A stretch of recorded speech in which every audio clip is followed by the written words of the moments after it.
3號強風信號仍然生效嘅，喺中午12點鐘，強颱風鯰魚集結喺本港東南偏東，大約440公里，預料向北或者係東北偏北移動，時速大約10公里，逐漸靠近廣東東部同埋福建南部嘅沿岸。天文台預計今日改發8號信號嘅機會偏低。毛海怡報導。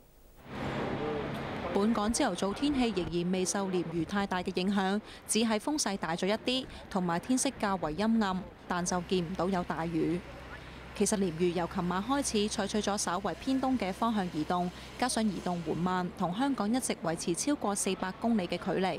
喺過去幾個鐘，鯰魚嘅風力稍為減弱，中心風力每小時維持喺大約165公里，較早前減弱咗10公里。天文台預計到咗聽日，鯰魚嘅風力會減弱至到每小時145公里，並降級至到颱風嘅級數，至到星期日會進一步減弱。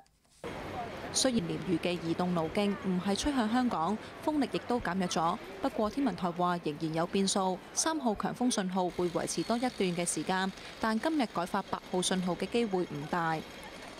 我哋預計咧，鯰魚咧喺今日同聽日咧，仍然都會維持香港大約400公里附近嘅距離嘅。咁喺呢個情況之下咧，我哋預計3號強風信號咧仍然都會維持一段時間。我哋預計今晚香港嘅水位咧會比正常高半米至1米嘅。咁喺低窪地區咧，有可能會出現輕微嘅水浸，市民要留意啦。天文台就預測，由於受鯰魚外圍嘅雨帶影響，本港未來1、2日天氣都係唔穩定，間中會有狂風驟雨，呼籲市民要留意住天氣最新嘅情況，同埋避免進行水上活動。亞洲電視記者毛海怡報導。